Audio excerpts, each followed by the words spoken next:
விஜயகாந்த் வந்தப்பவே நடந்தது. எல்லா சமூகங்களிலிருந்தும் அரசியல்படுத்தப்படாத சக்திகள், சினிமாவில் ஈடுபாடு உள்ளவங்க, அந்த அப்படின்னு ஒரு மாஸ் இருக்காங்க. அந்த விஜயகாந்த் அம்பேத்கரை முன்வைக்கவில்லை, விஜயகாந்த் பெரியாரை கொள்கை தலைவராக ஏற்றுக்கல. நமக்கு இங்க கொள்கை தலைவர்கள் நாம முன்வைக்கிற ஆட்களையே விஜயும் வைக்கிறாரு.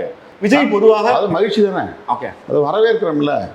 உங்களுக்கு மெயின் ஸ்ட்ரீமுக்குள்ளே எல்லாரும் பேச வைக்கிற அளவுக்கு நாங்கள் அந்த தாக்கத்தை ஏற்படுத்தியிருக்கிறோம். அதுதான் முக்கியமானது.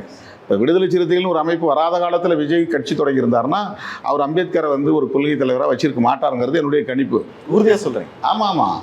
ஏன்னா அம்பேத்கரை பேசுபடு பொருளாக மைய நீரோட்டத்தில் நாங்கள் உருவாக்கி இருக்கிறோம்னு கிளைம் பண்ணுறேன்.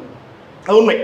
அது தொடர்ந்து அம்பேத்கரை பேசணும், அம்பேத்கர் பிறந்த நாளுக்கு மாலை போடணும், அம்பேத்கருடைய நினைவு நாளுக்கு மாலை போடணும், அம்பேத்கர் அரசியலை பேசணும், அந்த வரிசையில் அம்பேத்கர் படத்தை வைக்கணும் அப்படிங்கிற ஒரு தாக்கத்தை இன்றைக்கு பொதுவெளியில் குறிப்பாக அரசியல் களத்தில் ஏற்படுத்தியதில் எங்களை போன்றவருடைய ஆக்டிவிசம் தான், தலித் ஆக்டிவிசம் தான் அதுக்கான காரணம்.